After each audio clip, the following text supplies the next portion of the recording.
자, 오늘부터 이제 다음 주까지는요, 소선지서, 우리가 이제 6권을 강의를 하는데, 오늘은 그 중에서 3권을 강의를 합니다. 제가 이렇게 소선지서를 나누는 것은요, 제가 60주에 맞추다가 보니까, 어떻게 이렇게 무슨 뜻이 있어요? 그 뜻 없어요, 그냥. 시대적 순서에 가급적인 맞추려고 애를 썼고, 그 다음에 여러 권이 있으니까, 그냥 내용을 조금, 이렇게, 분량을 맞춘 거예요, 분량. 그랬는데 기가 막히게 역사적 순서가 잘 맞는 것도 있고 안 맞는 것도 있어요. 오바댜서 같은 경우는 오늘 맨 마지막에 할 건데요. 이것은 사실 예레미야 다음에 강의하는 게 더 맞아요. 그랬는데 그건 한 장밖에 없는데 저기 미가서가 7장까지 있잖아요. 그랬는데 여기다가 껴야 6장씩 맞아, 3장씩이요. 그래서 강의하기 쉬워서 제가 이렇게 하는 겁니다. 자, 오늘은 미가서와 그 다음에 나훔, 그 다음에 오바댜서 이 3권을 강의를 할 거예요. 먼저 미가서를 강의를 할게요. 미가라는 이름의 뜻은요, 누가 여호와와 같은가 이란 뜻이 있어요. 제가 항상 말씀드리지만요, 예언자들의 이름과요, 예언자가 예언한 내용이 거의 흡사하다고 그런 얘기를 많이 했었죠. 네, 그 뒤에 그런 식으로 제가 이제 노트를 해놨는데, 그러면은 미가에서 무엇을 강조할까요? 하나님이 얼만큼 위대하신지, 정말 하나님과 비교할 사람이 없다는 거야. 비교할 어떤 신도 없다는 것을 갖다가 강조하는데 그 말이요, 그 뒤에서 이제 7장 8절에 나오죠. 자, 미가가 활동할 때는 언제였었냐면요, 저기 남유다 왕의 저 요담과 그 다음에 아하스, 히스기야 시대 때입니다. 이때 북이스라엘에서 예언하던 자들이 있었는데 아모스와 호세아가 이때 예언 활동을 하고 있었어요. 왜냐하면 이 당시에는 아직 북이스라엘이 멸망하기 이전이었었습니다. 그렇기 때문에 아모스와 호세아가 이렇게 예언을 활동을 하고 있었고요. 남유다에서는 바로 이사야가 활동을 하고 있었죠. 지난주까지 3주 동안 이사야에서 강의를 했었죠. 자, 이와 같이 이사야가 남왕국에서 저기 이렇게 예언 활동을 할 때 이 요담은요, 저기 이사야보다 조금 늦게 시작을 했어요. 그러니까 이사야는 그 요담의 아버지 우시야 시대 때부터 예언 활동을 했는데 미가는 그의 아들 요담 때부터 이렇게 예언 활동을 했습니다. 그 활동하는데 강조하는 내용은 뭐냐? 결국 이스라엘의 멸망과 구원에 대한, 심판과 구원에 대한 이야기를 하고 있죠. 우리가 이사야서 지난번에 봤었죠. 1장부터 39장까지는 그들을 심판하는 내용이었었죠. 재책망을 하면서. 그러면서 40장부터 66장까지는 구원해 주시는 것, 회복해 주시는 그런 내용을 했었죠. 이 미가는요, 불과 7장밖에 안 돼요. 7장밖에 안 되지만요, 이사야가 66장에 아주 방대한 양을 했지만, 이 방대한 양을 갖다 일반 백성들한테 그걸 이야기를 하면은 그들이 이해할 수 있을까요? 없을까요?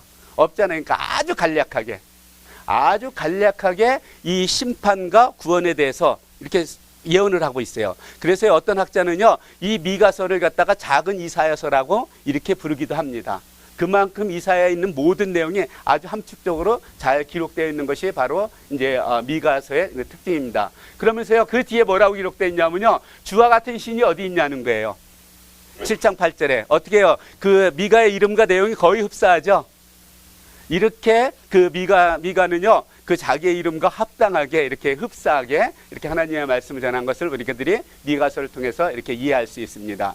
자, 미가가 하고요, 이사야가 같은 시기에 활동했다고 그랬잖아요. 그럼 이사야와 미가의 차이점이 뭐냐는 거예요. 이사야는요, 아마도 왕족 출신이었다고 이야기를 합니다. 많은 학자들이 이사야는요, 우시야 왕의 조카였다고 얘기를 해요.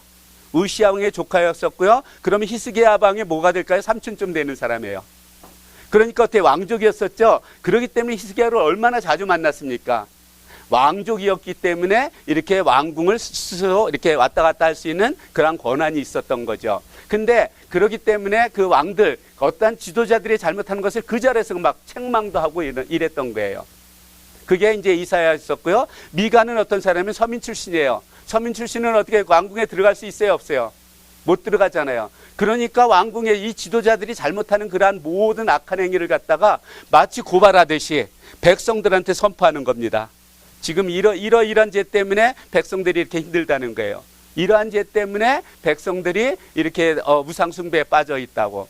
이렇게 고발하는 것이 바로 미가서의 특징이에요. 그래서 같은 시대에 같은 내용을 갖다가 이렇게 예언하고 있지만 이사야와 미가는 이렇게 다른 측면에서 이렇게 예언 활동하는 것을 우리들이 알 수가 있습니다. 자, 미가는 이렇게 시작합니다. 미가에게 임한 여호와의 말씀 곧 사마리아와 예루살렘에 관한 묵시라는 거예요. 이 당시에 사마리아는 북이스라엘 수도라고 그랬어요. 북이스라엘 얘기를 하는 겁니다. 항상 사마리아는. 근데 여기 예루살렘은 어디예요? 남유다의 수도잖아요. 그래서 북이스라엘이 아직 멸망이 전이었거든요. 그래서 북이스라엘과 남유다에 대한 하나님께서 주신 그 묵시를 갖다가 기록한 것이 바로 미가서에 기록되어 있는 거예요. 그러면서 이렇게 이야기를 합니다. 백성들아, 너희는 다 들으라는 거예요. 자세히 들어보라는 거예요. 그러면서 뭐라고 그러냐면 여호와께서 너에게 증언하신다는 거예요. 증언하시되 성전에서 하나님이 계신 곳에서 지금 증언하고 계시다는 거예요. 무슨 증언을 하고 있을 것 같아요? 여러분들 상상해 보세요. 이들이 죄를 짓고 있잖아요. 야, 이놈 자식들아, 니네들 왜 죄 짓고 있어? 이런 거 잘못한 거야. 아마 이러한 그 증언을 하고 계셨던 것 같아요. 그래가지고 하나님께서 이들이 죄를 짓기 때문에 하나님께서 이 땅 가운데 임재하시겠다는 거예요. 예, 임재하셔갖고요, 땅의 높은 것을 갖다가 밟는데요. 여러분들 밟는다는 거 짓밟는 거예요. 완전히 멸망시킨다는 거예요. 그러면 이 땅의 높은 곳이 어딜까요? 땅의 높은 곳은 어디냐면요, 북이스라엘의 수도가 어디라고 그랬죠? 사마리아 산 꼭대기에 있었어요. 산성이었었어요. 그 다음에 남유다는요, 예루살렘이죠. 해발 한 800m 정도 되거든요.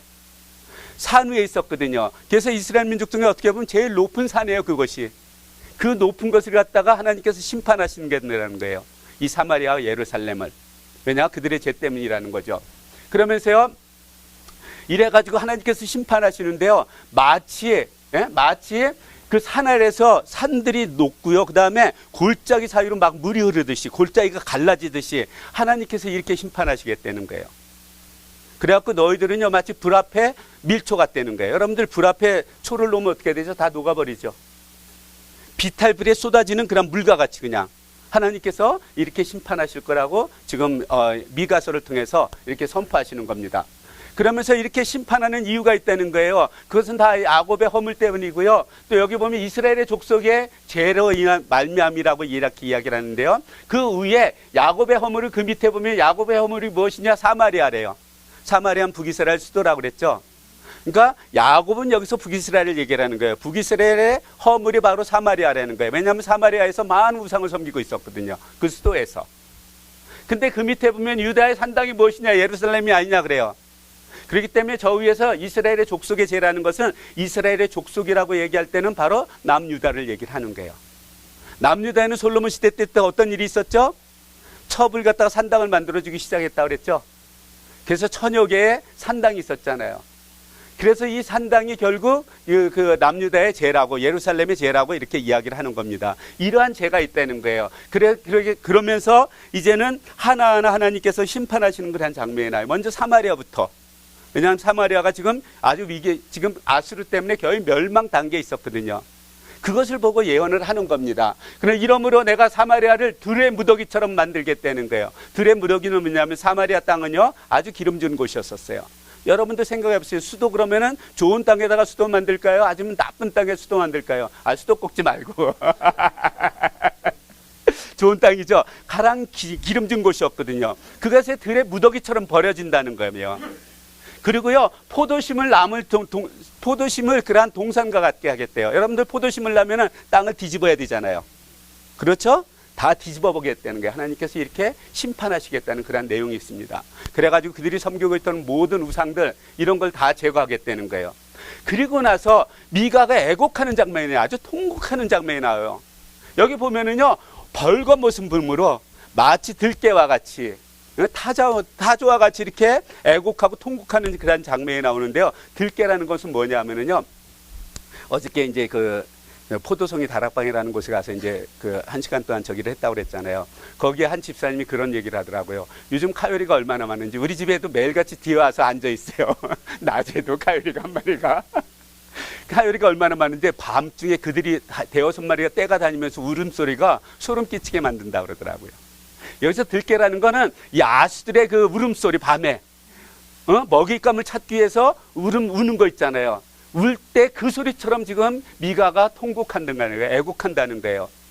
그는 이유가 있어요. 이렇게 통곡하는 이유는 뭐냐면은 그는 그 상처를 고칠 수가 없대요. 그 상처라는 건 무엇이냐면은, 여러분들 여기서 그 상처라는 거 이해할 수 있는 분 손 들어보세요. 못해. 근데 여기서 그 상처라는 건 뭐냐면, 지금 아수르에 의해서 사마리아가 지금 멸망할 단계에 있었거든요. 지금 멸망하잖아요. BC 722년에. 그 상처를 얘기를 하는 겁니다. 지금 바벨론한테, 아니 저기 아수르한테 멸망하는 이 상처는 고칠 수 없다는 거예요. 누군지 회복할 수 없다는 거예요. 근데 문제가 생겼어요. 그것이 이 아수르가요, 결국 남유다까지 내려온 거야. 그래갖고 예루살렘을 포위하고 있는 거예요. 언제였었죠? BC 701년 그 히스기야 시대 때 예루살렘을 갖다가 포위했었잖아요. 지금 이것을 갖다가 지금 영감을 받고 이렇게 통곡하는 겁니다. 미가가. 이런 내용인 거예요. 그렇기 때문에 우리가 예언서를 이해할 때는 시대적 배경을 이해를 하지 못하면은요, 그냥 문자만 읽고 말아. 이거 어디다 써먹어야지? 그냥 비슷하게 써먹어. 근데 본문에 도대체 하나님의 의도와 뜻은 상관이 없어. 이것을 무슨 복음이라고 그러는지 아시죠? 내가 복음. 예? 내가 복음을 만들어서 이렇게 전하면 안 돼요. 그래서 우리가 하나님의 말씀을 이해할 때요, 정말 하나님께서 의도하신 뜻을 잘 아는 다음에 그것을 잘 소화시켜 갖고 우리가 적용해야 되는 거예요. 큐티도 마찬가지예요. 그래가지고요, 이 아수르가 내려왔을 때 사실 그 히스기야 시대 때요, 사네립이 그 당시에 아수르 왕이었었잖아요. 그 사람의 비문에 의하면은요, 약 46개의 성읍을 갖다가 점령했다고 기록되어 있어요. 근데 미가서 그 1장 후반에는요, 12개의 성읍이 나옵니다. 그 중에서. 이것은 그 미가가 12개 성읍만을 고른 것은 그 당시에 성읍을, 지금은요, 그 성읍이 어디에 있는지 아는 것도 별로 없어요. 몇 개 알지도 못해. 이름도 처음 듣는 것들이 많아요. 근데 그 당시는요, 그 성읍을 딱 들으면은 그 성읍의 뜻이 있잖아요. 그 뜻대로 이렇게 멸망했다는 것을 그들은 알고 있었어요, 다. 그것을 대표적으로 12개만 이렇게 뽑아서 기록한 거예요. 그래서 여러분들이 그 부분 읽다가 이 성읍이 어디에 있지? 여러분들 고민할 거 없어요. 이런 성읍이 있었는데 지금은 내가 모르지만 그 사람들은 이렇게 이해를 했구나. 그러면서 읽으시면 돼요. 자, 그리고 나서 이제 어떤 일들이 있냐면요. 지금 예루살렘은 지금 아수르가 와가지고 포위하고 있어요. 히스기야 때 그랬잖아요. 그래서 사네립이 납사계를 시켜갖고 막 조롱하고 그랬잖아요. 야, 너네 하나님 의지하느냐? 하나님도 우리 손에서부터 구원하지 못해. 그러면서 막 희롱을 했었잖아요. 이렇게 예루살렘에 포위되어 있음에도 불구하고 부자들은 회개하는 것이 아니라 침상에서 맨날 같이, 야, 내일은 어떤 놈 거 좀 내가 뺏어서 내가 부위하게 될까? 이런 죄와 악만 이렇게 계획하고 있었던 거예요. 근데 부자들은요, 이 당시에 정치적으로, 경제적으로 힘이 있었어요. 자기가 생각하는 그 다음날 행할 수 있는 힘이 있었어요. 그래갖고 그 다음날 그걸 행하는 거예요. 이러는 사람들에게는 하나님께서 화가 있을 거라는 거예요. 이들이 어떠한 죄를 짓냐면요, 침상에서 꾸미는 게, 야, 내일은 지금 어떤 놈이 지나가면은 좋은 놈 거 빼앗아야지. 그래서 어떤 행인이 지나가요. 좋은 가방을 가졌어요. 좋은 옷을 입었어요. 그런 것을 다 빼앗는 거예요. 이런 약탈하는 행위. 또 가난하고 힘없는 그런 과부나 어떤 고아가 있어요. 그럼 그들이 물려받은 그런 기업을 빼앗는 것. 이렇게 빼앗으면서도요, 이거 사진을 안 보여줬구나. 이런 밭이 있으면 빼앗고, 그 다음에 이런 집들이 있고 빼앗고, 이런 걸 다 빼앗는 거예요. 이렇게 빼앗고 있으니까 어떻게 해요? 악을 행한 거잖아요. 그래서 밤에 이렇게 자기네들이 생각했던 걸 갖다가 그 다음 날은 이렇게 실천하면서 살아갔던 거예요. 그래서 하나님께서 이들을 심판하시겠다고 이야기를 합니다. 심판하신데 어떡하냐? 결국은 너희들이 망할 거라는 거예요. 이스라엘의 총체적인 난국이었었거든요. 그래서 그것을요, 자기네들이 가지고 있던 모든 산업들 이렇게 빼앗아서 부를 누리고 있던 것들을 패역자에게 줄 거라는 거예요. 이 패역자가 누구냐면 결국 아수르와 나중에 바벨론에 의해서 이 패역자한테 빼앗기는 겁니다. 그래가지고 이때는요, 어떤 산업이 있으면요, 자기가 가지고 있는 유산이 있으면요, 그걸 물려줄 사람이 없다는 거예요. 왜냐? 다 포로로 잡혀가고, 또 자기마저도 포로로 잡혀갔으니까 물려줄 수 없는 그러한 상황에 빠진다고 이렇게 예언을 하고 있습니다. 그랬는데 이렇게 미가가요, 부자들 갖다 책망을 하니까 부자들은 거기에 동의를 할 수가 없었어요. 왜냐하면요, 여러분들 악인들은요, 자기가 악을 행하는 게 나쁘다고 생각을 해요? 나쁘다고 생각하지 않아요.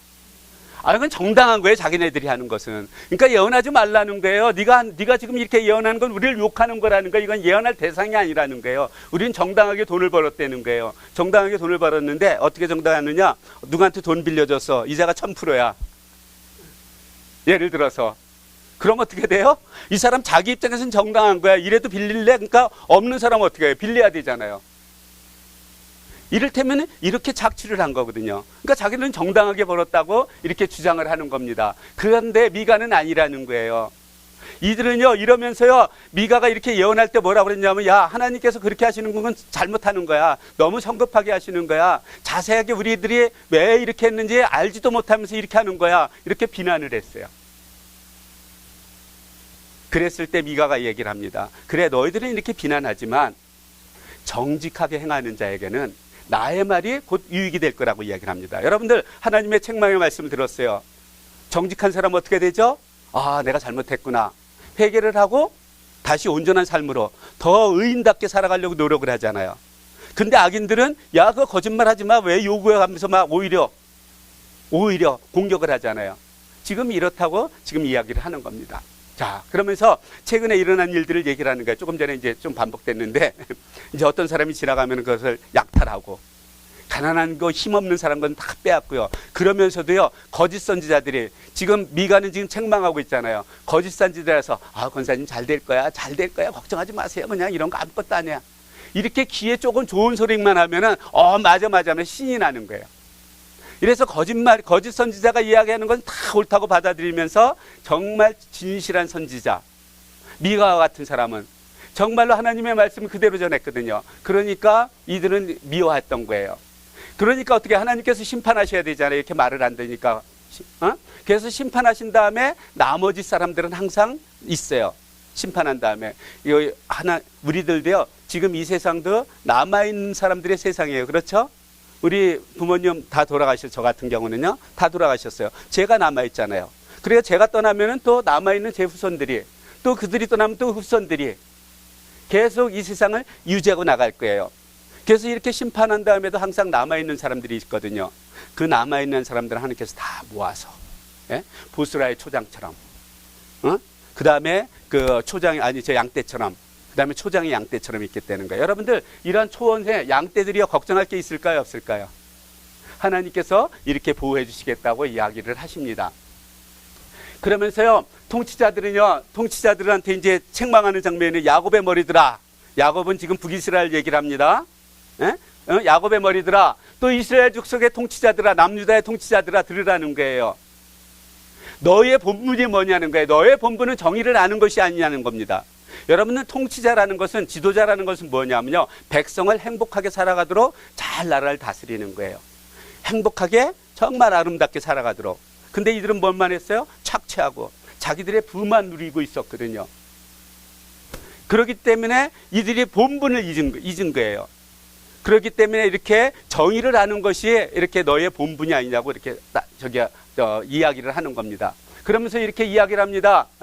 너희들은 통치자들이요, 선을 행해야 되잖아요. 백성들을 아름답게 살아가기 위해서는. 근데 선은 미워하고 악은 행한다는 거예요. 그러면서 백성들을 착취만 한다는 거예요.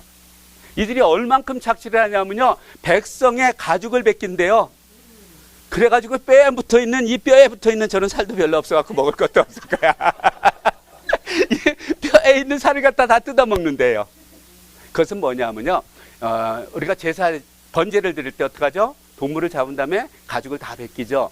그 다음에 그 토막토막 냅니다. 그래서 하나님께 번제를 온전히 드리는 거거든요. 이 악한 자들은요, 마치 동물을 갖다가 그 번제를 드리듯이 피까지 빨아먹는 이러한 존재였다는 거예요. 어떤 사람인가 한번 보여드릴까요? 아마 이런 사람이었던 것 같아요. 저는요, 이거 인터넷에 올라가면 이제 이북 사람들이 나 되게 노릴 거야.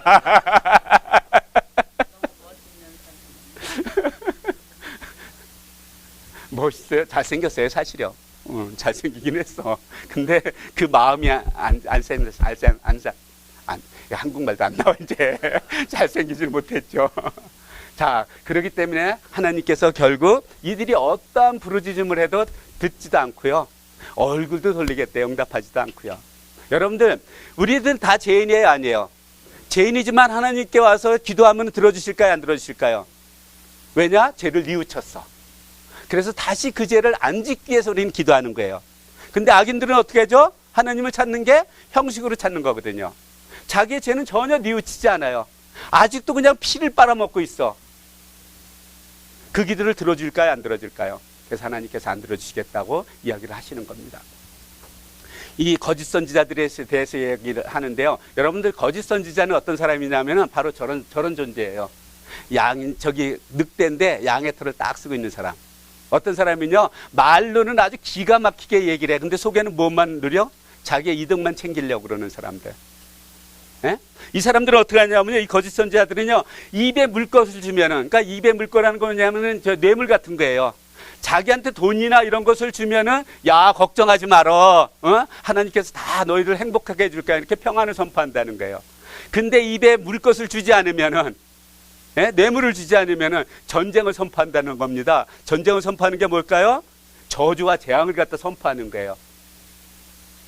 결국 돈만을 위해서 이렇게 선포한다는 겁니다. 예? 근데 미가는 안 그렇다는 거예요. 미가는요, 하나님의 영으로 말미암아서 정의와 능력과 정의의 용기를 가지고 야곱의 허물과 그 다음에 이스라엘의 죄를 갖다가 보일 거라는 거예요. 여러분들, 야곱의 허물은 지금 악한 행위를 하는 거잖아요. 남유다도 똑같고요. 그럼 그를 책망하면은요, 악인들이 가만히 둘까요? 가만히 안 둘까요? 돌 던지고 난리가 날 거예요. 그러기 위해서는 뭐가 필요할까요? 하나님의 능력이 필요한 거예요. 정의감이 없으면 또 일을 하지 못하죠. 용기가 없어 보세요. 용기가 없으면 어떻게 되죠? 정말 올바른 말을 못하는 거예요. 그러나 하나님께서 주신 그 영으로 말미암아, 내가 이 능력과 그 다음에 이 정의와 이 용기를 가지고 너희들의 죄를 갖다 책망하겠다고 이렇게 책망한 사람이 바로 미가거든요. 그러니까 목숨을 내놓고 사실 이 당시에는요, 그 하나님의 말씀을 전한 사람들입니다. 지금 많은 분들이 지금 이슬람권에서 선교사님들이 사실은 잡히면 잘못하면 목숨이 끊어져요. 제가 키르기스탄에 갔을 때 이제 대학생들을 놓고 이제 강의를 여러 번 하는데, 그때 할 때마다 그 총장님이 저한테 부탁하는 말씀이 있어요. 제발 그리스도의 언어는 쓰면 안 된다. 학생들한테 그거 하면은 학교 문 닫아야 돼요. 공식적으로 이렇게 강의할 때. 그래서 제가 항상 그래요. 걱정하지 말라고. 기독교 언어 하나도 안 쓰고 제가 비전에 대해서 이야기를 하고요. 기독론에, 그러니까 세계론에 가서 세계관에서 강의를 하거든요. 기독교 하나 안 써요. 근데 걔네들 다 알아요. 다 알아요. 왜 그런지. 쓸 필요가 없어요. 근데 뭐 우리가 뜨겁게 그래도 하나님 예수님의 말씀을 전해야지, 예수님을 전해야지, 이러면 큰일 나는 거예요. 그래서 우리가 선교에 갈 때요, 그 나라의 문화, 이것을 이해하는 건 참 중요합니다. 뭐 하다가 여기까지 갔죠, 지금? 참 이래. 그래갖고요, 이 당시에 죄를 짓는데 통치자들은요, 어떻게 백성들을 갖다가 정의롭게 잘 살아가도록 도와야 되잖아요. 근데 뇌물을 주면은, 재판을 할 때도 뇌물을 주면은 무전 유죄야, 그냥. 그 다음에 제사장들은요, 항상 하나님의 말씀을 백성들한테 잘 가르쳐서 그 율법 가운데 살아가도록 도와야 되거든요. 그리고 그들이 죄를 지었을 때 번제를 드려서 그들로 하여금 죄를 갖다 사해주는 그런 역할을 하는데요, 그들도 맨날 같이 돈에 뭐 넣어주기만 바라는 거예요. 선지자들은 하나님의 말씀을 먼저 받잖아요. 영감으로 받잖아요. 그걸 백성들한테 이야기를 하면서 그들이 짓고 있는 죄로부터 벗어나서 정말 하나님의 백성으로 살아가도록 도와야 되는데, 이들도 맨날 같이 돈만 생각을 하는 거예요. 이렇게 돈을 주면은요, 그들이 선포하는 거예요. 야, 걱정하지 말라는 거예요. 하나님께서 우리와 함께 하신다는 거예요. 그러니까 어떠한 재앙도 내리지 않을 거라는 거예요. 돈 안 주면 어떻게 해요? 또 저주하는 거예요. 이게 이들의 실태였었다는 겁니다. 그렇기 때문에 하나님께서는 이들을 갖다가 완전히 하나님께서 심판하시겠다, 멸망하시겠다고, 멸망시키겠다고 이렇게 선포하십니다.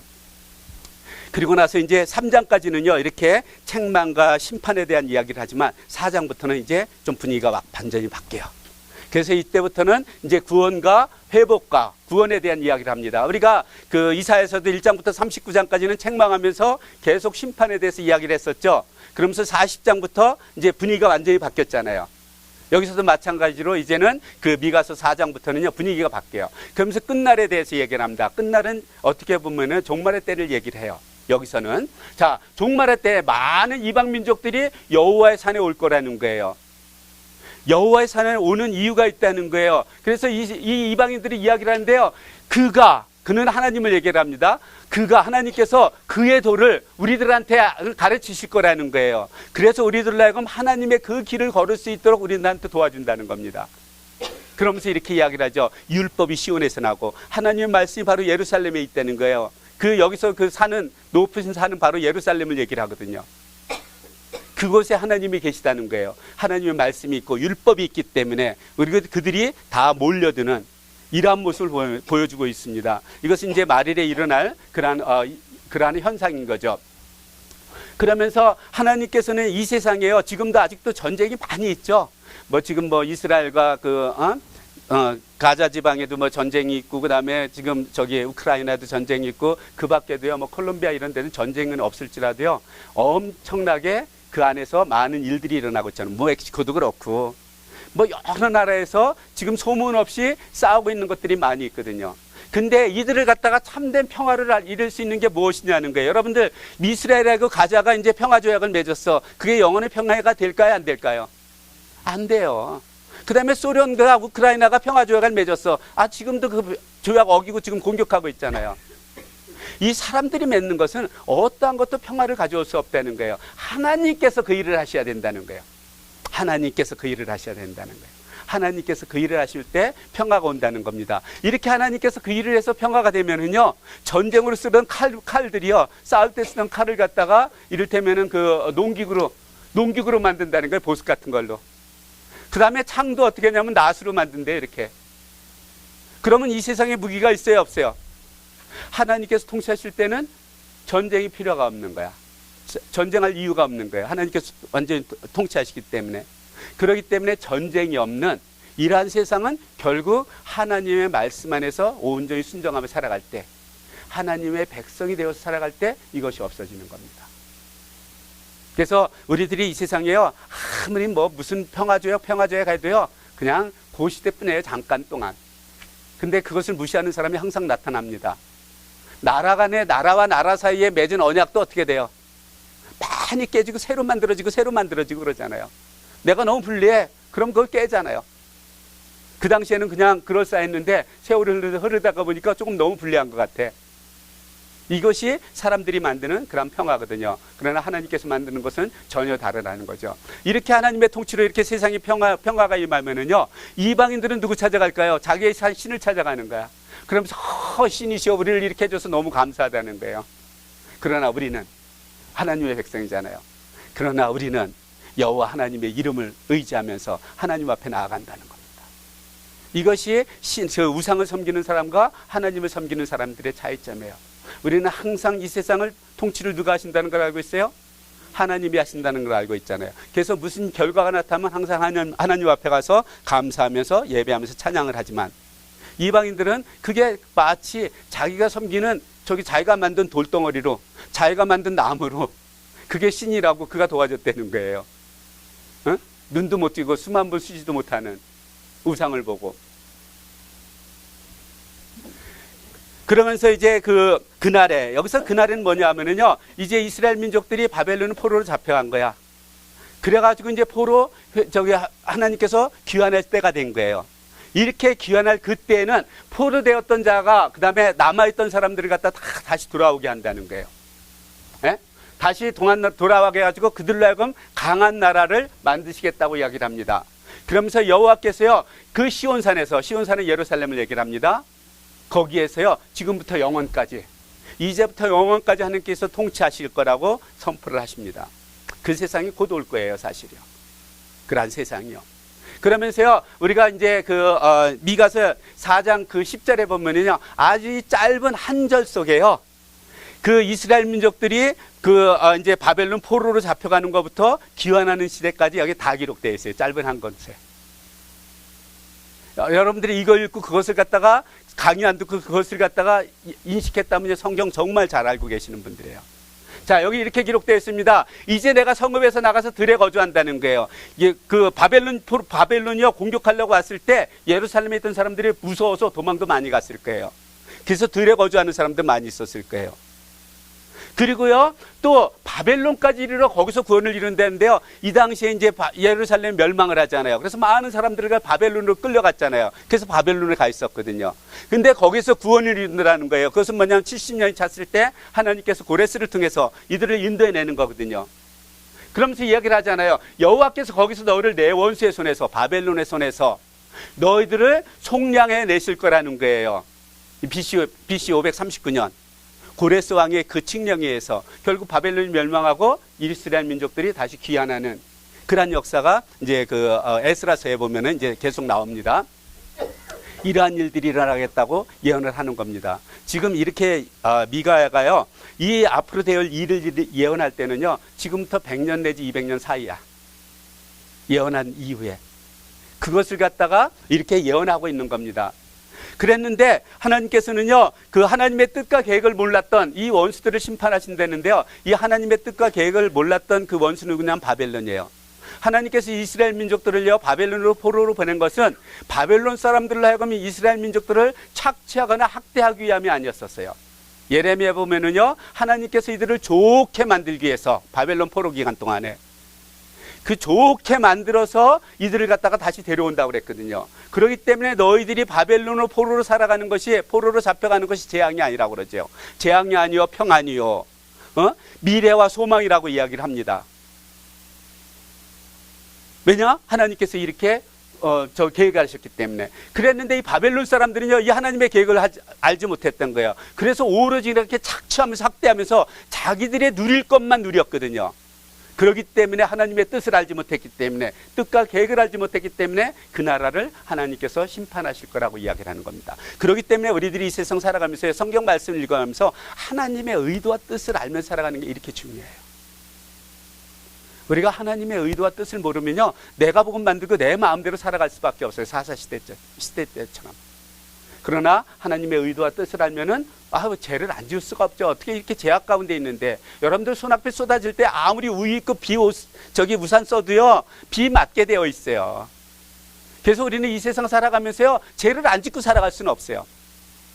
그러나 죄를 짓지만 우리는 그것을 인식하면서 항상 하나님의 뜻과 의도를 의식하면서 살아가면은 우리가 죄를 짓지만 다시 돌아와서 또 정말 간곡히 회개하면서 나의 연약함을 아뢰면서 조금 더 성화되어가는 이러한 모습으로 살겠죠. 이것이 악인과 우리들의 차이점이라는 겁니다. 그러고 나서 5장에 보면요, 예수님께서 어디에서 탄생하실지 오로지 미가서 5장 2절에만 기록되어 있어요. 베들레헴 에브라다야, 너는 작을지라도 내게서 나라를 통치할 어떤 왕이 나올 거라고 이야기를 하죠. 메시아 오실 것을 얘기를 합니다. 여기서 작다는 것은요, 사실 히브리어로 그 짜이르라는 말인데 아주 보잘것없는 것, 아주 하찮은 것. 이 아주 작으면서도요, 정말 유다 그 성읍 중에서 가장 보잘것없는 그러한 성읍이었었다는 거예요. 베들레헴이. 그럴지라도 그곳에서 하나님께서 메시아를 탄생하실 걸 갖다가 예언한 것이 바로 미가서에 기록되어 있거든요. 그렇기 때문에 우리가 마태복음 2장에서 그 동방 박사들이 헤롯 왕을 찾아가지고 이 세상에 애굽으로 왕으로 오신 이가 어디 있냐고 물었을 때 깜짝 놀라잖아요. 자기 아들을 안 낳는데 최근에 낳은 아들이 없는데 아들이 낳다니까 얼마나 놀랐겠어요. 이것도 왕으로.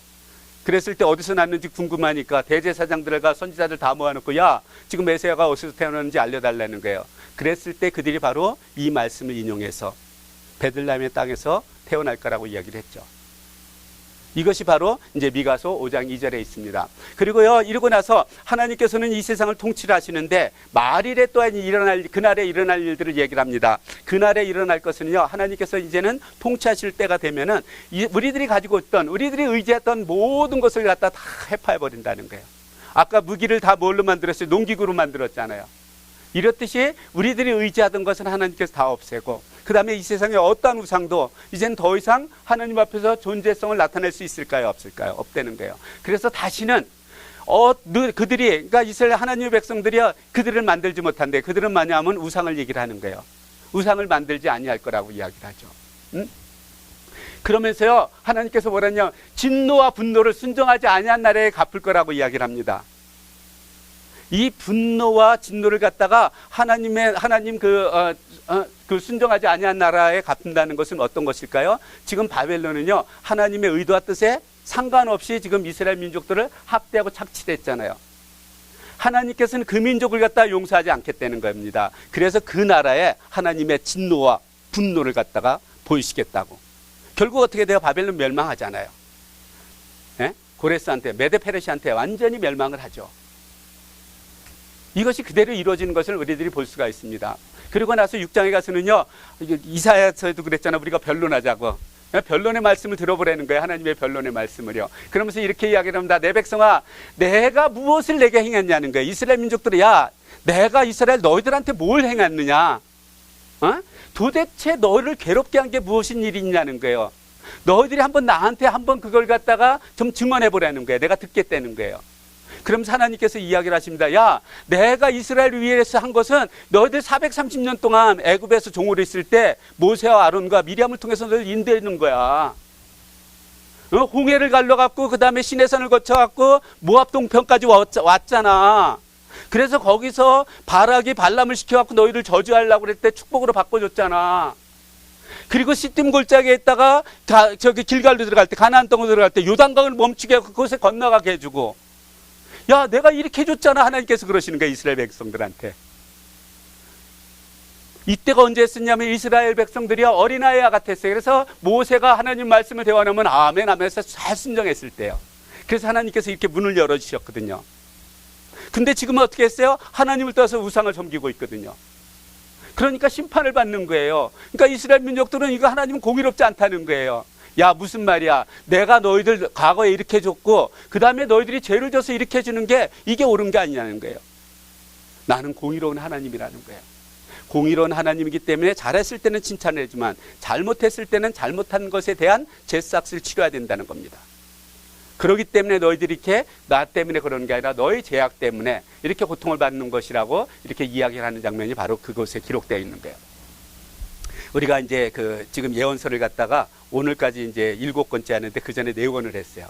요나서, 맨 처음에 요나서. 요나서는 하나님의 보편적인 사랑을 이야기를 합니다. 하나님께서 사랑하시는데 꼭 하나님의 백성 이스라엘만 사랑하는 것이 아니라 이방인일지라도 하나님께 돌아오기만 하면 하나님께서 그들의 모든 죄를 용서해 주시고 회복시켜 주시고 품어 주시는 그 하나님의 보편적인 사랑을 보여주는 게 요나서에 기록되어 있다고 그랬어요.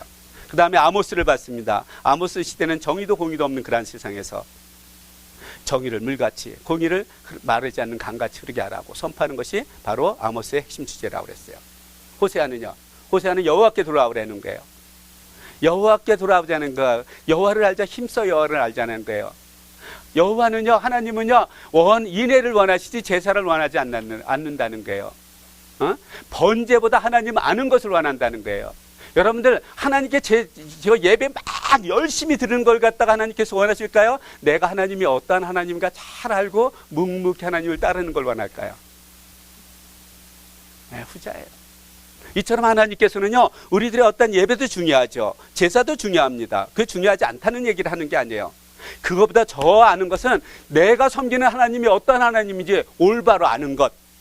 그럼 어떻게 될까요? 예배 드리는 게 달라지겠죠. 하나님이 어떤 하나님이 아닐까. 이걸 원한다고 얘기하는 것이 바로 호세아에 흐르는 내용이죠. 그 다음에 이사야서는요. 이사야는 여호와께서 위대하시다는 그 뜻이 있어요. 여호와는 위대하시다는 거예요. 그러니까 그 위대하신 여호와께로 돌아가자는 거예요.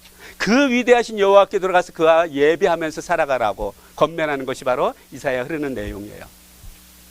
근데 그럼 미가서에서는 어떤 것일까요? 미가서에서도 고민이 많아요. 야, 하나님께서 내가 어떻게 하면 하나님께서 기뻐하실까?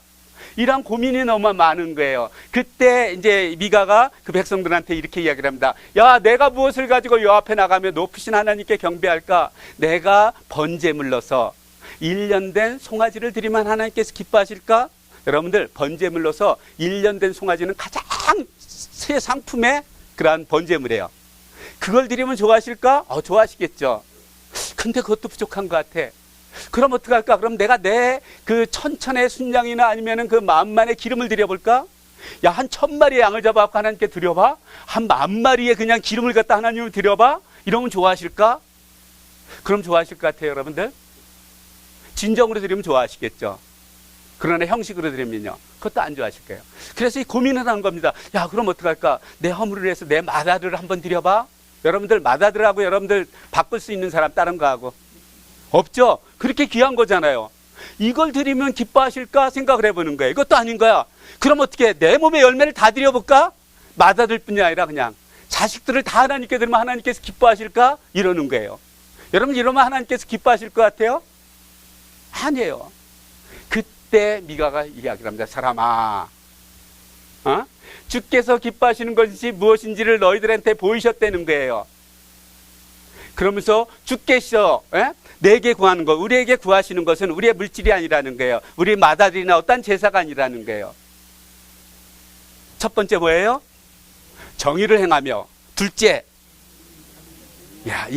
인자를 사랑하는 거 예수님을 얘기를 하는 거 아니에요? 여기서는 그 헤세드예요. 헤세드는 자비와 긍휼을 얘기를 하는 겁니다. 셋째, 겸손히 여호와와 함께 행하는 것, 이걸 원한다는 겁니다. 여러분들, 정의를 행한다는 건 뭐예요? 하나님을 사랑하고 이웃을 사랑하는 거예요. 그것을 행하며 살아가는 거예요. 인자는 자비를 베풀며 살아가는 거예요. 그러면서 겸손하게 하나님의 말씀에 순종하며 살아가는 삶, 이걸 원한다고 얘기를 합니다. 이것이 하나님께서 우리들한테 원하시는 거예요. 여기서 물질 드리래 소리 있어요, 없어요? 없어요. 그건 중요한 거 아니에요. 이러면은요, 하나님께 감사하기 때문에 감사하지 아니할 수가 없는 거예요. 그래서 자원해서 드리는 겁니다. 이것이 물질이에요. 이것이 헌금이고, 이것이 번제물이 되는 거고요. 이것이 제사 제물이 되고, 다 그러는 거예요.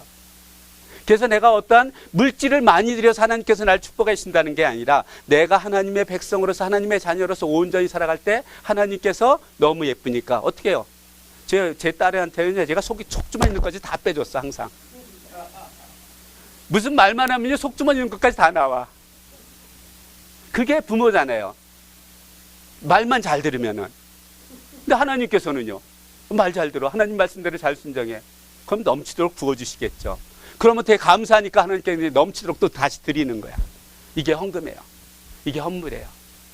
아셨죠? 그래서 먼저 하나님께 은혜를 받으세요. 은혜 받기 위해서는 하나님 말씀에 순종하며 살아가는 거예요. 그랬을 때 하나님의 복이 주실 겁니다. 하나님께서 약속하신 거예요. 제 약속 아니에요. 제 약속은 거짓일 수 있습니다. 그러나 하나님의 약속은 절대 거짓일 수가 없습니다. 그리고 나서요, 이스라엘에 얼만큼 총체적인 그 부패상이 일어났는지를 보여주고 있어요. 예? 이스라엘은요, 경건하고 정직한 자를 찾을 수가 없대요. 마치 포도원이 있는데요, 포도 수확을 다 했어요. 그럼 포도나무에 포도가 있어요, 없어요? 한 송이도 없듯이 이스라엘 민족들은 이렇게 정직한 사람을 갖다 한 사람도 찾지 못했다는 거예요. 얼만큼 부패했는지. 예? 그러면서 지도자들은요, 백성을 갖다가 정의롭게 잘 다스리는 게 아니라 뇌물받기에 급급했고, 어떻게 하면 내가 저걸 빼앗을까, 이런 악을 행하기에 너무 혈안이 되어 있었다는 겁니다. 예? 그리고요, 이 세상에는 어떤 사람도 믿을 수 없는 세상이 됐다는 거예요. 이웃은 물론 가장 가까이 있는 친구도 믿을 수 없고요, 아니 같이 침대를 쓰고 있는 아내도 믿을 수 없는 그러한 세상이 됐다고 얘기를 합니다. 얼만큼 부패했는지를 아시겠죠? 요즘 세상이 점점 이런 세상이 되어 가고 있어요. 그렇죠? 우리 느끼죠? 예전에는요, 우리들이 잘못해야 겨우 나가서 친구들하고 싸워갖고 코피 터지는 정도였었어. 근데 요즘 어떻게 해요? 애들의 영을 파괴시키잖아요. 이렇게 아주 험난한 세대에 우리들이 살고 있거든요. 그러면서 사람의 원수가 내 집에 있대요. 그래가지고요, 아들이 아버지를 대적하고, 딸이 엄마를 대적하고, 그 다음에 며느리가 시어머니하고 대적하는 이러한 세상이 됐다는 겁니다. 이게 그 당시에 총체적 난국이었던 이러한 상황이었었어요. 그러면서 미가가 하나님께 간절히 소망하며 기도하는 장면이 나와요. 미가가 이렇게 이야기를 합니다. 오직 나는 여호와를 우러러보며 나를 구원하시는 하나님을 바랄 거라는 거예요. 세상 사람들은 다 죄악 가운데 있지만, 그러나 나는 안 그렇다는 거예요. 오직 하나님만을 바라보면서 살아가겠다고 이야기합니다. 그래서요, 우리들은요, 그리스도인들은 이 세상에 어떤 상황 가운데 있든지 항상 이 미가 같은 한나의 존재가 되면 돼요. 그래서 나의 작은 불꽃이 아직 살아있어 갖고 그 불꽃이 다른 사람들한테 영향을 주면 되는 거예요. 그러면서 이렇게 이야기를 합니다. 나의 대적이요, 내가 지금 심판받은 것으로 인하여 기뻐하지 말라는 거예요. 내가 지금 비록 심판을 받고 있지만 하나님께서는 우리를 구원해 주실 거라는 거예요. 여러분들, 내가 아주 굉장히 미워하는 사람이 있어. 굉장히 미워하는 사람인데 그 사람이 잘못돼. 그럼 여러분들 속으로, 그거 센통이네. 우리 그럴 때가 많잖아요. 이런 존재가 되면 안 돼요. 우리가. 내가 잘못됐을 때 어떤 사람이 그러한 감정을 갖게 하면 안 돼요. 내가 이렇게 안 됐을 때, 참 그건 안 됐어. 정말 이렇게 온전하게 살아갔는데 왜 이런 일이 생겼지? 이러한 마음을 주면서 살아가야 돼. 좋은 일에는 함께 기뻐하지만요, 나쁜 일에는 그거 센통이네, 이런 소리 들으면 그 사람 잘못 사는 거예요. 크리스찬으로서 정말 잘못된 삶을 사는 거예요. 그래서 우리는 정말로 내 그냥 겉모습으로 살아가는 게 아니라 그 이 사람들은요, 내 속에 있는 거 말을 안 해도요, 사람 누구 만나서 한 2시간 이야기를 하면 그 사람을 알 수 있잖아요. 대부분. 어느 정도는. 그래서 우리의 속이 항상 거룩한 게 이렇게 중요한 것입니다. 그러면서 미가는요, 하나님께 이렇게 기도합니다. 하나님, 하나님께서 우리가 목자에 되셔서 우리를 돌봐달라고 이렇게 기도해요. 이렇게 기도할 때 하나님께서 응답해 주세요. 그래, 알았어. 내가 애굽 땅에서 이렇게 인도에 나왔듯이 이스라엘 민족 때 애굽 땅에서 하나님께서 인도해 내셨잖아요. 그와 같이 내가 그들에게 이적을 보인다는 거예요. 그들은 누굴까요? 지금 바벨론 포로로 잡혀 있는 이스라엘 민족들을 마치 애굽 땅에서 인도하듯이 이들을 인도내는 이러한 이적을 행하시겠다고 약속하시는 겁니다. 이러고 나니까 이러한 일을 계획하시고 말씀하실 사람이 세상에 누가 있어요? 아무도 없잖아요. 그렇기 때문에 미가는 주와 같은 신이 어디에 있냐는 거예요. 이렇게 말씀하시는 분은 오로지 하나님밖에 없다고 이야기를 하면서 고백하는 장면으로 이제 끝을 맺는 게 바로 미가서예요. 그래서 미가서를 마치고 그 뒤에 있는 나훔서를 좀 볼게요. 자, 나훔은요, 이게 남유다 지금 예언자들을 보는데요. 남유다 예언자들 중에 두 사람이 그 남유다를 위해서 예언한 게 아니라 다른 민족을 위해서 예언했어요. 그 한 사람이 누구냐면 나훔이고, 그 다음에 또 한 사람이 이제 오바댜예요. 조금 이따가 강의할 건데, 이 나훔은 니느웨의 멸망을 위해서 이제 예언을 활동을 하는데요. 니느웨는 요나가 맨 처음에 예언했었죠. 근데 요나가 예언했을 때는 왕과 모든 귀족들이 회개해서 구원함을 받았어요. 멸망하지 않았어요. 근데 이로부터 150년이 지난 다음에 이들이 큰 제국이 되니까 아주 악독한, 정말 5대 제국 중에서 가장 사악했다고 이야기를 합니다. 잔인했다고. 이러한 나라가 된 거예요. 이러한 나라가 됐을 때 하나님께서는 나훔을 통해서 이제는 니느웨를 멸망시키겠다고 예언하는 내용들이 기록되어 있습니다. 자, 미가는 나훔은 이렇게 시작하죠. 니느웨에 대한 경고의 글이라는 거예요. 그래서 결국 뭐예요? 이제 니느웨는 아수르의 수도를 얘기를 합니다. 그래서 니느웨 그러면 아수르 제국을 얘기를 하는 거예요. 대표기 때문에. 자, 그 니느웨가 쓰여질 때 연대는요, 활동하던 연대는 아마도 BC 663년에서부터 612년 사이일 거예요. 왜냐하면은 그 역사서에 보면은요, BC 663년에 애굽의 그 남쪽에, 거기가 이제 고산지대거든요. 그 테베가 멸망을 하거든요. 성경에 보면 노아문으로 나오는데 그 테베가 멸망하는 게 아수르한테 멸망을 하는데 이게 멸망한 기사가 기록되어 있어요.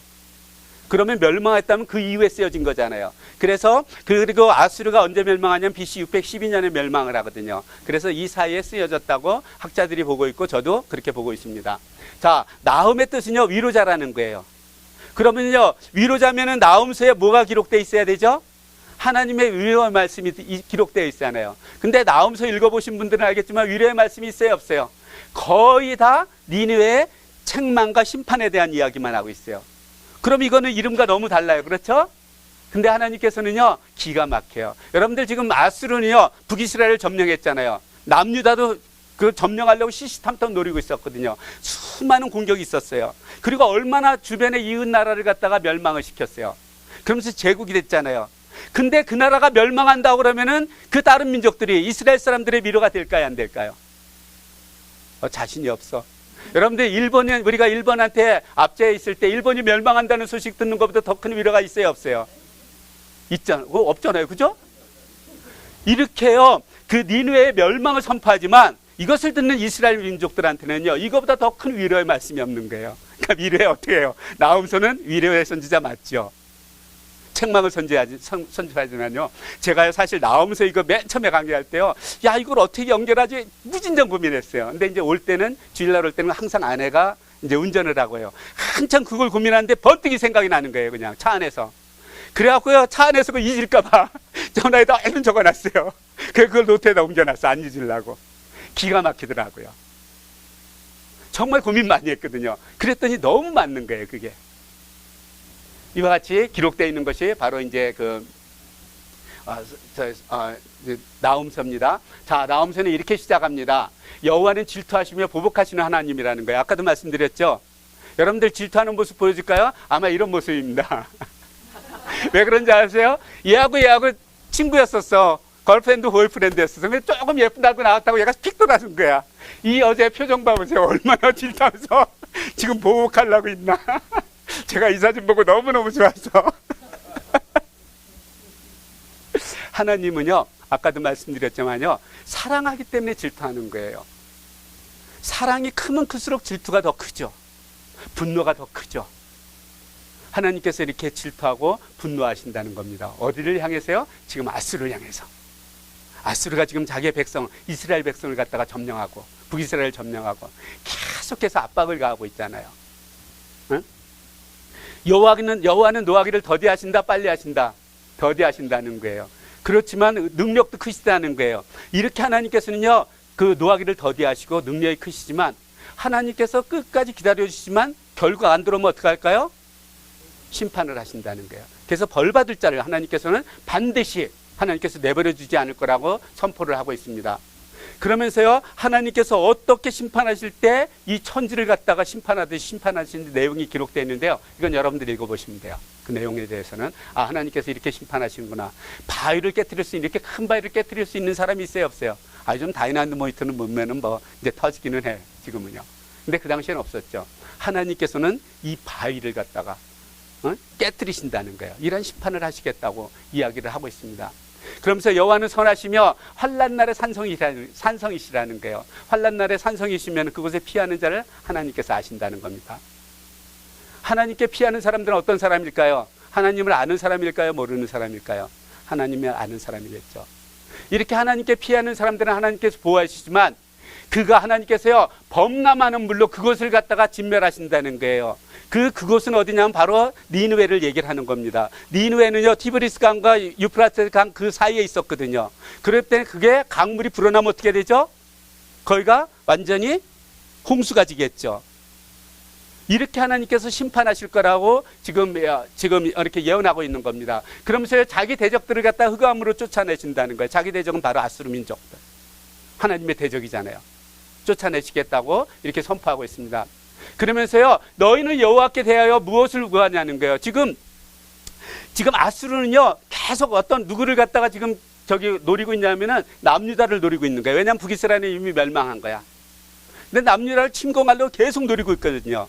그게 여호와를 대항하는 거거든요. 그렇기 때문에 너희는 여호와께 대하여 무엇을 깨하냐는 거예요. 무슨 지금 계획을 하고 있냐는 거예요. 그러면서 얘기를 합니다. 그가 온전히 멸할 거라는 거예요. 그라는 것은 바로 니느웨를 얘기를 합니다. 니느웨가 완전히 멸망할 거라는 거예요. 그러면서 이야기를 합니다. 재난이 다시는 가로해놓고 이스라엘이라고 써놓으세요. 이스라엘에 일어나지 않는다는 거예요. 왜냐하면 하나님께서 이제 아수르를 갖다 완전히 침공했대. 그러면서 아수르는 마치 마른 지푸라기와 같이 된다는 거예요. 마른 지푸라기에 불 붙이면 어떻게 되죠? 그냥 순식간에 다 따죠. 우리는 산불을 너무 자주 나서 불에 대해서는 아주 너무 잘 알아. 설명하지 않아도요. 그렇죠? 그 산불처럼 있다는 거예요. 그러면서 여기 한 구절이 있는데 제가 가로해 놓은 거 여러분들 써놓으시면 좋아요. 이제 내게 이스라엘에게, 내게는 이스라엘만입니다. 지은 그 멍에, 아수르에 의해서 지금 핍박받고 있는 그 멍에, 그 멍에를 갖다가 깨트리고 내 결박을 끊겠다고 이야기를 했습니다. 하나님, 지금 이스라엘 민족들이 갖고 있는 그런 결박을 하나님께서 끊어버려갖고 하나님께서 회복시켜준다는 그런 내용이 있는 거예요. 짧은 문장 가운데 이러한 내용들이 다 내포되어 있는 거예요. 이 당시에는요, 이렇게 이야기를 하면은 듣는 이스라엘 백성들은 다 알았어요. 설명이 필요 없어요. 우리처럼 지금처럼. 근데 지금은 우리가 그 당시의 문화 이런 것들을 잘 모르기 때문에 설명을 하지 않으면 여러분들이 이야기가 참 쉽지가 않죠. 그러면서 하나님께서는요, 파괴하는 자가 너를 칠 거라는 거예요. 파괴하는 자는 이제 니느웨를 칠 나라를 얘기를 해요. 바벨론을 얘기를 합니다. 바벨론이 와서 이제 그 니느웨 아수르를 갖다가 완전히 612년에 멸망을 시키잖아요. 이가 니느웨를 치러 올라왔나니, 그러니까 너는, 여기는 니느웨예요. 니느웨는 전쟁을 준비하라는 거예요. 여기 뒤에 쭉 여러 가지 나와 있는 것은 지금 적들이 쳐들어왔으니까, 바벨론이 쳐들어왔으니까 빨리 전쟁 준비를 하라는 거예요. 그러면서 이들이 쳐들어오는 그 바벨론 사람들이 얼마나 무섭게 쳐들어오는지를 얘기를 하고 있습니다. 그 뒤에. 저 방패를 들었는데 붉은 방패를 들었대요. 붉은색은 뭘 얘기를 하죠? 잔인함을 얘기를 해요. 붉은 방패를 가지고요, 병거는 미친 듯이 달린다는 거예요. 그냥 번개처럼 막 달려온다는 거예요. 지금 적들이 번개처럼 지금 니느웨를 공격하려고 달려오니까 너희들은 준비하랬으래요. 니느웨 사람들은. 그러면서 이들이 와가지고 결국 너희들을 다 점령한 다음에 너희들의 왕후들은 옷을 벗기고 수치심을 주는 거죠. 옷을 벗기고 포로로 잡아가고 금과 은 모든 이러한 보석들을 갖다가 전리품으로 가져가겠다고 이야기를 합니다. 그리고요, 이 니느웨는요, 마치 사자와 같았어요. 암사자와 같았어요. 그럼에도 불구하고 하나님께서 이들을 치셔서 멸망시킬 거라고 예언을 하고 있습니다. 니느웨의 잔인함에 대해서 나오는데요. 니느웨 이 성읍에는요, 얼마나 잔인한데 피의 성읍이라고 이야기를 합니다. 그러면서 거기에서 피를 흘리는데 그냥 뭐 채찍 소리에, 왜냐면 포로로 잡아왔잖아요. 포로로 잡았는데 말 안 들으면 어떻게 채찍으로 막 가는 거예요. 그 다음 병거 소리, 그 다음에 여러 가지 말소리, 사람 죽이는 소리, 이게 얼마나 많은지. 그래서 그곳에 얼마나 많은 사람들이 죽었는지, 사람들이 지나가다가 시체 걸려서 사람이 넘어질 정도로 이렇게 잔인한 민족이 바로 니느웨에 있었어요. 그 니느웨를 하나님께서 이렇게 심판하시겠다고 이야기를 하는 겁니다. 아까도 말씀드렸지만요, 이 아수르는요, 그 제국 중에서 정말 가장 잔인한 그런 제국이었었던 걸로 봐요. 저는 그렇게 봐요. 이렇게 잔인한 적이었는데, 이렇게 그들이 멸망할 때요, 하나님께서 이들을 갖다 얼만큼 수치심을 보여주는지 얘기를 해요. 이 치마를 걷어온다는 것은 사람들 포로로 잡아가는 이야기를 하는 거예요. 그냥 맨몸으로. 그러니까 팬티만 겨우 입었겠죠. 팬티만 입고 가릴 곳만 겨우 가리면서 그냥 포로로 질질 끌려가는 이러한 모습을 보는데요. 이렇게 끌려갈지라도 이들을 갖다가 돕는 자도 하나도 없었다는 거예요. 위로하는 자도 없었다는 거예요. 왜냐하면 너무너무 잔인했기 때문에. 그것을 지금 바라보는 사람들이 다 이들의 지금 압박 속에 살고 있던 사람들이거든요. 그러니까 잘 됐어 센통이야 이랬을 거예요. 그러고 나서 이제 뒤에 보면은요, 애굽이 멸망해서 니느웨도 멸망하겠다는 거예요. 그것은 뭐 어떤 예를 들냐면요, 내가 어찌 노아몬 같다는 거예요. 노아몬은 여기 테베 이쪽을 얘기를 하거든요. 여기는 고산이에요. 여기가 이제 그 애굽 그 삼각주라면은요, 이쪽에 지중해고, 요 부분은 그 남쪽에서 산이 더 높아요. 그랬는데 여기에 강이 흐르는데요, 강의 폭이요, 좁은 데가 100m래요. 넓은 데는 1000m 정도 되는 그 폭이 있다는 거예요. 그래서 이것이 항상 이 성을 보호하고 있었던 거예요. 그 다음에 동쪽 가면 지중해가 홍해가 있잖아요. 서쪽엔 사막 지역이거든요. 그러니까 아주 여기는 난공불락과 같은 그러한 성읍이었었어요. 그러한 성읍이었는데 아수르 왕 그 에살하돈에 의해서 여기가 멸망을 하거든요. 그랬는데 근데 이제 아수르는요, 그것을 알았기 때문에 그럼 우리 성은 저 노아몬보다 더 든든하게 세워야 되잖아요. 그래서 어떻게 했냐면은 성벽을 갖다 한 30m 쌓은 거예요. 이 정도면 안전할 거야. 막 이제 이러고 있었던 거예요. 그것도 안전하지 않다는 거예요. 하나님께서 심판하신다는 그러한 내용을 적고 있는 것이 바로 이 내용입니다. 그러면서 니느웨 멸망할 것을 예언하는데요. 이건 제가 세 번역을 갖다가 제가 적어놨어요. 여기는 한번 읽어보죠. 시작. 내 상처는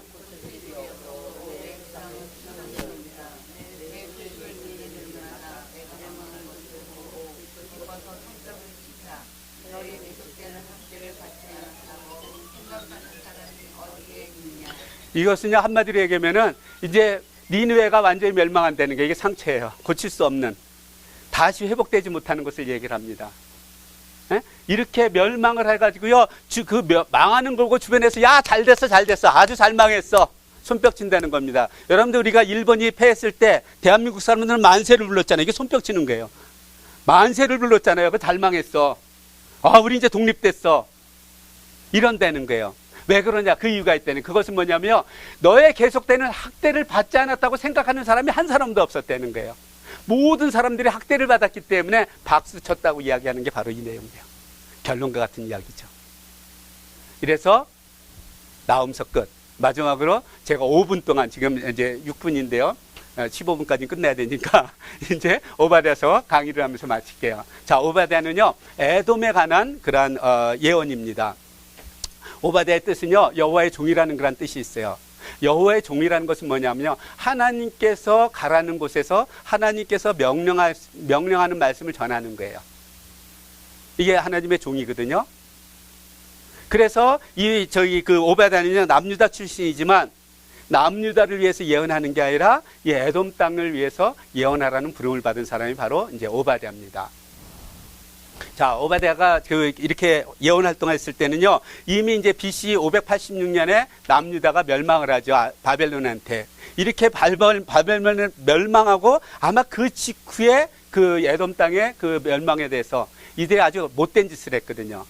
그래서 예언을 활동을 하는 거예요. 그 내용은 뭐냐면요, 이스라엘 민족들이 남유다가 멸망할 때 이스라엘을 돕지 않고, 이스라엘과 에서는요, 에돔은요, 쌍둥이 지간이거든요. 에서의 후손이 에돔이거든요. 그렇기 때문에 야곱과 에서는 쌍둥이였었잖아요. 그럼 형제지간이잖아요. 형제지간에도 불구하고 남유다가 멸망할 때 남유다를 도운 게 아니라 그 적들을 도왔거든요. 그러면서 학대를 했거든요. 그래서 이것에 대해서 하나님께 심판하신다는 거예요. 그래갖고요, 오바댜는요, 그 우리가 교통한테 저기 티켓 받으면은 티켓 이렇게 다 일일이 적어주잖아요. 그래서 일일이 다 무슨 죄를 졌는지 다 적어요. 어떠한 죄를 졌다고 적죠. 그래서 이와 같이 오바댜서는요, 에돔의 그 멸망을 선포하고요. 너희들이 이랬기 때문에 멸망하지만, 비록 지금 유다는 멸망했지만 하나님께서 다시 회복시켜 줄다는 내용이 들어있는 것이 바로 이제 오바댜서에 있는 기록, 전체적인 내용입니다. 자, 이렇게 시작을 하죠. 주 여호와께서 에돔에 대하여 이와 같이 말씀하신다는 거예요. 야, 우리가 여호와께로 말미암아 소식을 들었다는 거예요. 여기서 우리라는 것은 이 예언자 그룹일 거예요, 아마. 소식을 들었다는 거예요. 그러니까 야, 너희는 일어나라는 거예요. 이스라엘 백성들이야 다 일어나라는 겁니다. 그러면서 우리가 일어나서 에돔과 싸우자는 거예요. 그와 싸우자는 거예요. 왜냐하면 지금 너무나도 고통을 받았잖아요. 그러니까 싸우자는 겁니다. 그러면서 에돔의 교만에 대해서 이야기를 하는데요. 에돔은요, 여러분들 저기 페트라에 가보면은요, 가보신 분은 알 거예요. 이란 그 양쪽으로요 바위가 쫙 있어요. 그럼 길이 요렇게 나 있어요. 요렇게. 자, 어떤 적들이 쳐들어왔어요. 그럼 그 길로 가면 어떻게 할까? 위에 숨어있던 애굽 사람들이 화살이나 뭐 이제 돌 같은 거 던져서 그냥 매몰시킬 수 있겠죠. 그러니까 이들은 항상 교만한 마음이 있었어요. 야, 누가 우리를 이 높은 곳에서 내려오게 할 수 있냐는 거예요. 아무도 우리를 갖다가 내려오게 할 수 없다는 거죠. 왜냐하면 여기 지리를 너무 잘 알고 있잖아요. 적들이 오면 길이 잃거든요. 거기로 올라오면은. 그러니까 누구도 우리를 내려오지 못하게 한다는 거예요. 그러나 이 일을 하실 수 있는 분이 누굴까요? 하나님이나 하시겠다는 거예요. 너희들이 독수리처럼 올라갈지라도, 아니 너희들이 별들 사이에 깃들여 있을지라도 하나님께서 너희들 끌어내시겠다는 거예요. 하나님께서 심판하시겠다는 겁니다. 하나님께서 심판하시는데요, 그냥 잠깐 심판하시는 게 아니에요. 도둑과 강도가 들어오면은요, 그래도 어떻게 싹 쓸어가지 못하잖아. 빗자루로 남는 게 있잖아요. 그랬는데요, 그 에돔에 이렇게 심판당할 때는요, 이 뭐라고 한테냐, 내가 어찌 그렇게 망하였는가, 아니면 폭망한 거야, 폭망. 이렇게 심판하시겠다고 이야기를 합니다. 그리고 그 뒤에서 이들이 어떠한 죄를 졌는지 하나하나 기록하고 있어요. 에돔이. 이들이 지은 죄는요, 형제 야곱에 대한 포악이라는 거예요. 지금 야곱이는 이스라엘을 얘기를 하는 거예요. 바벨론에서 멸망을 하는데 그들을 도운 게 아니라 그들을 학대한 거예요. 오히려 막, 야, 기회는 찬스다, 못을 빼앗아 갈까, 이렇게 포악을 행하고 그 다음에 약탈을 한 거예요. 이방인들과 함께. 그리고 나서 이들이 그 같은 형제임에도 돕는 게 아니라, 이들을 갖다가 그 방해를 하고 그 다음에 학대하고 약탈하는데, 결국 이들이 도망가는 사람같이 딱 막아놓고 그 사람 잡아갖고 저한테 넘겼다는 거예요. 그래서 하나님께서 이 일을 용서할 수 없었던 겁니다. 이러한 죄 때문에 하나님께서 이들을 심판하시는데, 만국에 벌하시는 날 하나님께서 이 에돔도 이렇게 심판하시겠다고 이야기를 합니다.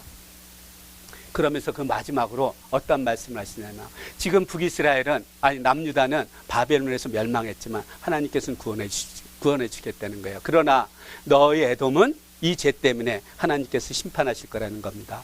근데 심판을 어떻게 하느냐, 그 남유다가 이제 돌아오면요, 그들이 불과 불꽃이 되게 하겠대요. 에돔은요, 지푸라기가 되게 하겠대요. 반짝 마른 지푸라기. 그럼 둘이 싸우면 어떻게 될까요? 둘이 붙어서 헐랑 타버리겠죠. 이렇게 하나님께서 심판해 주시고, 남유다는 하나님께서 이렇게 보호해 주신다고 기록되어 있는 것이 바로 오바댜서예요. 이것을 통해서 여러분들, 하나님께서는요, 하나님의 백성이요, 비록 내가 지금 좀 폭망한 것 같아, 그럴지라도 폭망한 게 아니라는 거예요. 우리 역사는 있죠, 내가 죽을 때까지 계속 진행되는 거예요. 어떤 한순간도 우리가 끊어진 역사가 아니에요. 계속 진행 중이에요, 하나님의 역사는. 그렇기 때문에 내가 지금 현재 겪고 있는 어떤 고난이나 환란이 있을지라도 그것으로 통해서 우리가 좌절하거나 낭망하면 안 된다는 거예요. 하나님의 어떤 더 깊은 뜻이 있을까? 이 속에 감춰져 있는 하나님의 비밀은 무엇일까? 그것을 구하면서 간구할 때 하나님께서 우리가 생각지도 못했던 그러한 새로운 길로 인도해 주시잖아요. 여러분들 그 경험을 하지 않은 분 한 분도 없잖아요, 여기요. 그죠? 이제까지 그렇게 살아왔듯이 앞으로도 그러한 일이 안 일어나면 더 좋지만, 어떠한 일이 있을지라도 정말 신실하신 하나님을 바라보며 살아가라고 권면하는 것들이 그 전체적으로 흐르는 그러한 예언서들의 이야기입니다. 이런 분들이 되세요.